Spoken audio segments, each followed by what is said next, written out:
Hello everybody, Ben Rogers here, the Raptors Digest, reacting to the Toronto Raptors 114-129 loss to the Indiana Pacers, Ryker. This game, I want to say it right off the bat, there's going to be a bunch of people in the comment section going on with nonsense saying the Raptors are worse with Kyle Lowry. We'll talk about it more in the podcast, but that take has just got to be thrown out the window right now to start. And also, want to address sort of the elephant in the room, the referees. Yes, they were horrid down the stretch, and we'll talk about that as well, but they weren't the reason we lost this game, even if this game was officiated poorly. But do you want any takes before we dive into it, Riker? The who Raptors, Ben? The who Raptors? The Tampa Bay Raptors are back. So I want to say too, though, Ben, the Raptors are indeed worse with Kyle Lowry in the starting lineup. And I think that over the past two games, Norman Powell and Fred VanVleet 1-2 combination have done enough to at least become deserving of a longer stretch of basketball with them as the starters and Lowry coming off the bench. Now, I know that's going to strike a nerve with you, Ben, so we can argue that one. And second, I don't know if the reffing was good, bad, whatever, but I'm looking at 45 free throw attempts for the Indiana Pacers versus only 27 for the 10 more free throws this game. That's the difference in score right there, Ben. Well, it's actually not. They got blown out at the end. Oh my God. But free throws make a big difference. So reffing also did play a part in this one, Ben. Yeah, the refs did play a part at the end. We'll talk about the specifics, but the Raptors, they were behind most of this game, and honestly, the Pacers did deserve to win this one the way they played it out. Obviously, the Raptors could have maybe scraped it out, as we usually do in past seasons. Obviously, have been less prone to doing so this year with, obviously, the horrid start and only sort of resurging as of late, but I think we got to debate this Kyle Lowry point, Riker. Kyle Lowry is the GOAT for the Raptors. We were talking, you were even saying he is untradeable for this team prior, and yes, Norman Powell certainly plays better in the starting unit when he's playing his more natural position at the two guard, but Kyle Lowry, and Jack made a solid point, he usually plays poorly coming off of extended breaks, 2, 3, 4, 5 days of rest, and obviously had the foot injury, so he had to be taken off. He's going to get right back in the swing of things, had his worst game of the season, but Kyle Lowry is really the only reason we weren't 0-10 to start off this year, the way he was sort of playing, getting the rest of the team going, scraping out those grimy wins to start off this season. I can't believe you don't think Kyle Lowry, so you're saying Kyle Lowry should be moved to the bench?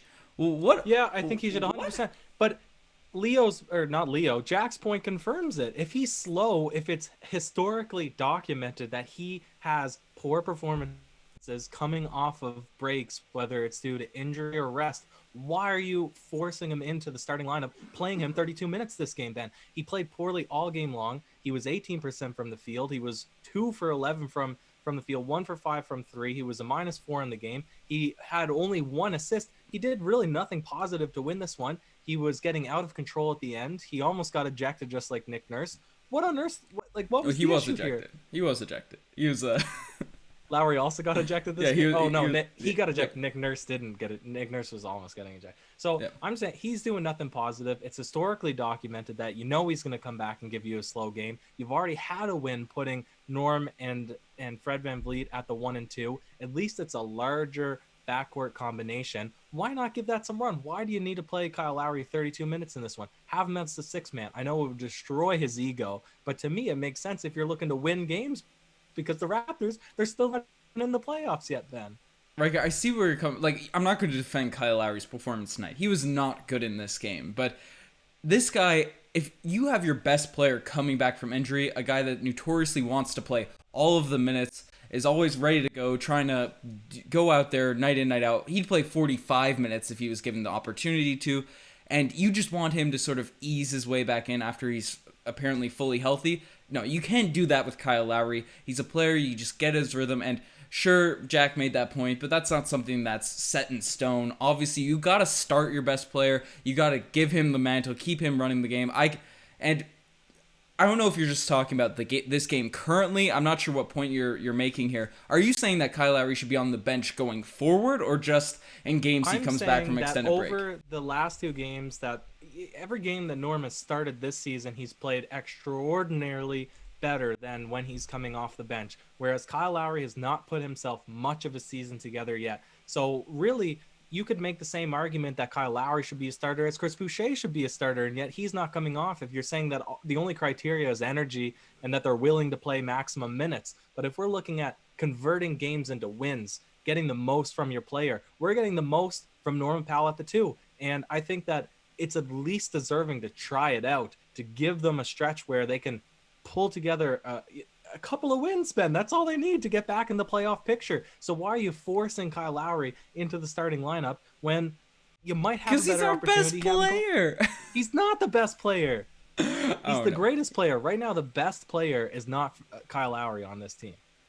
I don't know. But that's a whole nother debate talking about the best. I think he's our most important player, especially for winning. He's the most important player. Why can't you close with him? You can close with him. You can save him for the playoffs. You can play him in all the minutes you think it's important. Why does he need to come off the? Why does he need to start? Why can't he come off the bench? I think you're gonna have a lot of people with recency bias. Obviously, you're not just basing off that, but I think you're gonna have a lot of people with recency bias in the comment section supporting that take. But let us know in the comment section below with that, because there was a lot of stuff to break down in this game, and you brought up a couple of the players and. Couple things that can't be disputed is that backcourt, the starting unit with Fred VanVleet and Norman Powell has looked really nice. Fred VanVleet, 25 points, 11 of 21 from the field, 6 assists in the game, 4 rebounds. And Norman Powell, 24 points, 6 assists for Norman Powell. And he's usually a guy that's just score first, but he made some really nice passes in this game, 6 rebounds. 2 of those guys came off the wings, were really carrying this team in scoring. They did really good in the Indiana Pacers game previously. And I see what you're saying. I see the points you're coming from with Norman Powell being in that starting unit, because he definitely does play a lot better. But with these 2 guys going out strong, do you think maybe, regardless of the Kyle Lowry point, do you think it should be a possibility that Norman Powell should be integrated in the starting lineup instead of Baines or someone like that when Siakam comes back? Because even at the small forward tonight, he looked pretty strong.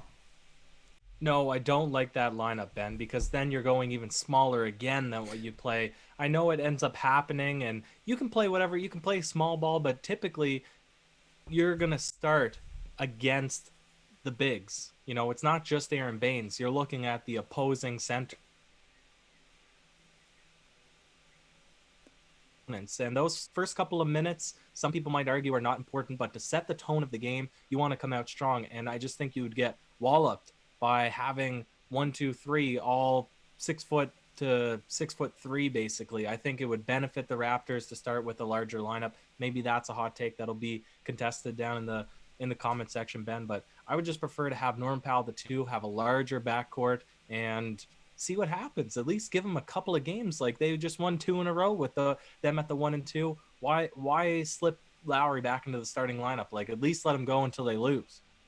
Yeah, fair enough. And to sort of get away from that or talk about a different area of that starting unit, Aaron Baines, he came out and on the offensive end has certainly looked a lot more comfortable, but there was he did a solid job at scoring. He looked more aggressive than he usually does in the lane, hit a 3 to start off the game, which is really nice to see, and it's great to see his confidence looking better on the offensive end. But for the stretch he was reinserted in the second quarter at the end of it, sure he scored a couple points, but the Raptors went into a giant hole to sort of end the second quarter because Aaron Baines' pick and roll defense was absolutely horrid. Guarding, whether it was Malcolm Brogdon coming around, whoever the guards were, they were just going at Aaron Baines, who I think he was matched up at Turner at this point, and they were just setting pick and rolls, and they were blowing by Baines, driving to the rim, and this is the thing. This is why we moved on from Jonas Valanciunas, and it's even tougher case with Aaron Baines because he's less mobile than that and less, obviously, of an efficient offensive scorer. Aaron Baines, it's tough because he's playing a little bit better. It was easier to sort of completely hide him on the bench when he wasn't scoring at all, but now that he's scoring a little bit, you give him some extra minutes, and then teams just sort of feast on that defense, and that was a huge reason we sort of couldn't get back in this game, specifically when we made that run to end the second quarter.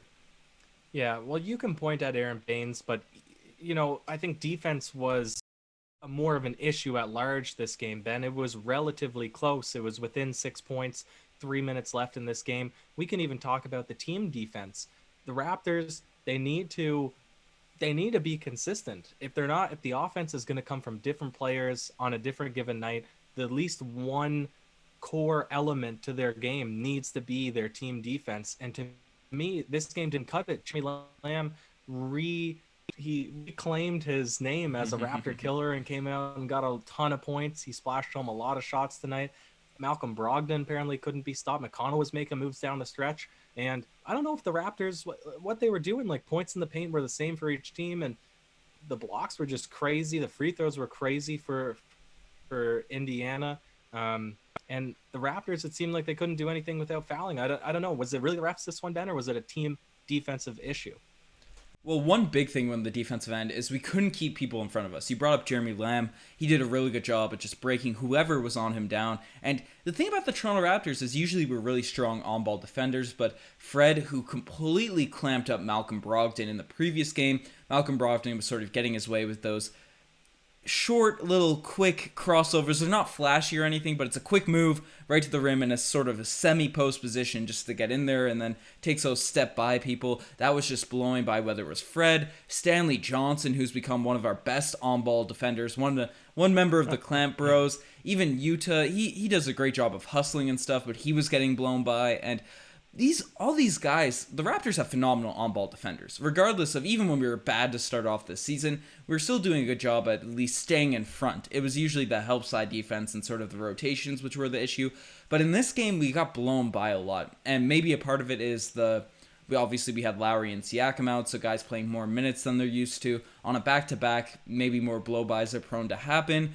Obviously, a guy like Malcolm Brogdon, who's that talented, is going to sort of figure things out when he gets a couple of games against a team. So I'm not horrified about our defense. I think our on-ball pressure is something that's traditionally good. I'm not going to make a mountain out of a molehill from one game, but if it continues to be a problem where Stanley Johnson's getting blown by, which usually doesn't happen, Fred VanVleet, who clamped up Steph Curry in the finals, is getting blown by, that's not a big problem. I think another massive part of it was OG's early foul trouble. He had 2 fouls to start off this game, didn't really play much the first half, and then the second half was sort of forced to guard those bigs, and in the fourth quarter, just got his eye or his lip taken out and had to do concussion protocol, missed most of the fourth quarter. I think it's a different story if we have OG in for the full one in this one. We saw what he did to him yesterday in that game, so I'm not horrified about the defense. Bane's pick and roll was something I thought was a tough watch, but the rest of it, definitely not great tonight, but not something I'm worried about going forward. That's fair. And you could have said a lot of things would have been different if we got normal output, like if OG was 15 or 20 points, if Chris Boucher, who we've been accustomed to getting more than 50% of his 3 points converted, he was 1 for 6 this evening, only 9 points. If he scored his regular 20, it's a much closer game. And again, this was very close. It was 6 points with the final 3 minutes left in this one. So it was very manageable. The Raptors could have made a comeback. And Ben, it seemed like in watching this, it was Indiana was leading by 8. Raptors bring it to tie it up, or at least within 1 or 2. Then it came back to 8. Brought it back to it seemed like it was this windshield wiper of a game, and unfortunately they let it slip. I think that there was a couple of sides out of their control, with the refereeing, but ultimately, like you said at the beginning, this one was one that they could have won. They should have won, but they didn't. Indiana played better to get it done. Yeah, no, 1,000%, but we're running a bit long here, so let's swing it straight into the segments. Tonight, the spicy P lay of the day. Probably one of the worst games from this guy since his resurgent, or I guess emergence as a Toronto Raptor. Stanley Johnson, not the greatest night from him because he's usually a hustle energy guy on the defensive end, but he did have one remarkable defensive play. Came in, I forget who was down there, but Stanley Johnson rose up. It looked like he had a rope or a harness just lift him through the air, swatted the ball out of bounds. That was a wild block from Stanley Johnson in the first half of this one, and he almost had a second one, Ryker, where I think Lowry was underneath and he got kneed in the abdomen area at that point, and then Stanley Johnson came back and swatted. They called a foul on Lowry, which was whack, but I don't know. A couple blocks from Stanley Johnson, nice dunk from Norm. You have any other ones, Ryker? That's the one, Ben. Mm-hmm. Yeah, that's the one you got to give it to, but not all plays can be the spicy Pele of the day, and some just make you say, oh, geez. And there's definitely a few OGs plays in this one. Do you have one in mind? Kyle Lowry getting ejected, Nick Nurse throwing an absolute tantrum, maybe that's even more of a gold star. You got to lose with class, especially against how do you pronounce his name? The Indiana's head coach, obviously former Nate Bjorkgren. Raptors. Yep. Bjorkgren? Yeah. So a vet class. You gotta at least hold your composure. At the end of the day, yeah, you're outside of the playoffs. You wanted that win. It would have taken the eighth seed. I believe it's from the Knicks. But you didn't get it done, and it's still friendly. You still know the guy pretty well. So to throw such a fit at the end, to me, was uncharacteristic of the Raptors brand. Yeah, it's a thing, and I want to sort of throw that as the gold star. My sort of OGs in this one was paired with that, so I guess we'll throw it all in one, a mix of the OGs and OGs played the day and the DeMarre Carroll gold star, because it seems like for the past few pods, Nick Nurse has gotten a lot more than he usually gets this year, and yeah, the temper tantrum at the end. Yes, the refereeing was bad, and we can talk about that after. The gold star could have went to the refs in the last 4 minutes as well, but we'll break that down. But Nick Nurse, you can't be throwing tantrums like that. You can't be just every time you lose, just have a hissy fit at the refs and start freaking out and whatever. And I feel like that hurts your chances of getting calls the next game, because then the refs are less inclined to like you. I know playing rec leagues and whatever, you always gotta try and make friends with the referees, so they're a little bit more lenient on those plays. You got little inside tips for the guys out there watching, trying to play, but I don't know. It's a tough look. Lowry, obviously frustration boiled over and they got thrown out, but it is what it is. The play that I also wanted to indicate, which was a huge misstep by Nick Nurse in my opinion, was I think we were down by 3. We were down by 3 with about 2 minutes to go. Obviously, the Raptors ended up losing by 15 in this one, so this game was a lot closer than the final score looked like. But down by 3, Malcolm Brogdon comes in, makes a nice move, and Kyle Lowry takes a perfect charge. Perfect charge on Brogdon, but Brogdon scores through it. They call it an and-1 for Brogdon. And Nick Nurse gets the chance to watch the Jumbotron. He sees it, or whatever they see now in Indiana without the fans. I guess it's still a Jumbotron. But he sees the play happen. He's watching. I'm screaming at the TV, challenge it. We get the ball back. It'd be a 5-point swing if we score. We get it within 1. But Nick Nurse just lets it slide and then uses the challenge on the next possession on something that was actually a foul. I think that could have been a complete game changer for this one. And obviously it sucks that the refs called something like that, made a huge misstep there. But Nick Nurse has got to follow through and actually challenge that play. Yeah, that one wouldn't have been overturned either way because the foul was on Stanley Johnson, was it not? No, I thought it was on Lowry for a block. If it was, then that would have been overturned. But I was under the impression in watching the slow-mo that Stanley Johnson had his arm in there first. You could see he knew he fouled. He pulled out, and then obviously Malcolm Brogdon charged into Kyle Lowry. So it depends on who the player was because it was definitely a clean charge. It was a good charge take by Kyle Lowry, but I thought the foul was on Stanley Johnson. But I don't know. Maybe I missed it, but let us know in the comment section because I was heated, and I'd be happier to know that it wasn't a huge misstep by Nick Nurse. Maybe the DeMarre Carroll could go to Stanley Johnson on that play, but it is what it is. Finally, I guess we gotta feed the ref haters out there. You and I don't like to blame games on referees a lot, but down the stretch, it was pretty bad, Riker. Yeah, I mean, I was barely focused into it. I sort of knew the fate of the Raptors here. What did you see from the referees? I don't know. The last few plays down the stretch, like that foul, the charge one that I just made a big rant on, I thought that was whack. Even if Stanley Johnson did have his hand in there, it's a really touchy-feely foul that you don't call at the end of the games. The Raptors were going in, getting bumped and bruised in the other lane, and fair enough, if you're not calling it tight, if you're letting things play out, don't call them fouls. But when you're coming back and you call a foul on Lowry, completely swatting the ball away from Miles Turner, and the ball gets thrown out, and yes, he touched the hand, but the hand's a part of the ball. You can't be calling stuff like that. The play where Stanley Johnson I brought up earlier swatted it, and then the guy kneed Lowry in the sternum, and then they called a foul on Lowry. That was just a lot of plays down the stretch that completely swung the momentum. Not necessarily reasons we lost, but those are the plays where you get a little run going, you get 1-2 points, you get a stop, and then you can come back, but the refs sort of slow down the game, stop your momentum. I don't know. It was a tough watch. I just really didn't like the refereeing at the end of this one, Riker. free throw attempts Mm-hmm. for the Indiana Pacers versus 27 for the Raptors, yet they were dead even points in the paint, 44 and 44. Now, I don't have in front of me field goal attempts in the paint, so I'm not sure, but just logically, you would assume if both teams are scoring an equal amount from inside the paint, there would be a relatively equal amount of fouls drawn, right? Yeah. So to have that much of a difference, over 20 or almost 20 free throws difference between the two teams, and this isn't the first time it's happened this season, Ben. I do think it is a little bit suspicious, but again, I think the Raptors, they need to find a way to play through these things without getting so agitated. They need to be able to lock down in the final stretch of the game and just play good defense, stay in front, don't reach in, right? No need for crazy fouls, just settle in, play Raptors basketball. Yeah, it's a tough loss, but not something you want to overreact to because I don't think you're wearing the Walmart hat right now. This didn't look like the Walmart Raptors. We did lose, and it was a bigger loss than we usually go by, but I think it was a lot closer than to be expected. The Indiana Pacers give a lot of credit to them. They came out even without Sabonis for a large stretch in this one, played really well. The Raptors without Siakam, I thought they fought pretty well as well. Does this over the past few games? Has your confidence changed at all? What's your sort of perception? Because I know Raptors fans are jumping all over the place with where they want to go with this team.